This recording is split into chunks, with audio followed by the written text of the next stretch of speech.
या दोन विश्वास असणं हा महत्वाचा आहे. दावा हा कोणीच करू शकत नाही. दावा हा माननीय सर्वोच्च न्यायालय स्वतः करू शकतो. संजय राऊतांनी अगोदर खूप दावे केले, त्याच्यापैकी काही खरे ठरले की नाही हा संशोधनाचा विषय, हा दावा करायचा नाही, हा दावा खरा की खोटा हा माननीय सर्वोच्च न्यायालयाचं खंडपीठ स्वतः त्या संदर्भातला निर्णय देतील.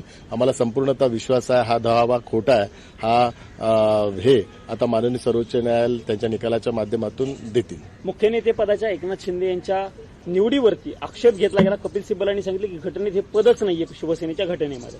नाही, कपिल सिब्बल यांनी ही चुकीची माहिती माननीय न्यायालयासमोर मांडलेली आहे. कारण घटनात्मक पदाची ती निर्मिती केलेली आहे आणि ती निर्मिती करताना जी काही इलेक्शन कमिशनच्या ज्या प्रोसिजर आहेत त्या प्रोसिजर आम्ही फॉलो केलेल्या आहेत आणि जी माननीय बाळासाहेबांची जी घटना आहे त्या घटनेला अनुसरूनच ह्या सर्व आम्ही प्रोसिजर केलेल्या आहेत. त्यामुळे आम्हाला संपूर्णतः विश्वास आहे माननीय इलेक्शन कमिशनने जो निर्णय घेतलेला आहे तो निर्णय योग्य आहे, घटनेला अनुसरून आहे आणि घटनेचाच विजय होईल आणि इलेक्शन कमिशनच्या नियमांचाच विजय होईल.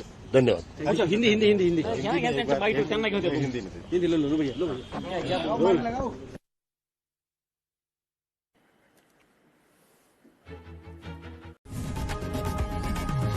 लोकशाही मराठी ऐका, पहा, जागरूक रहा.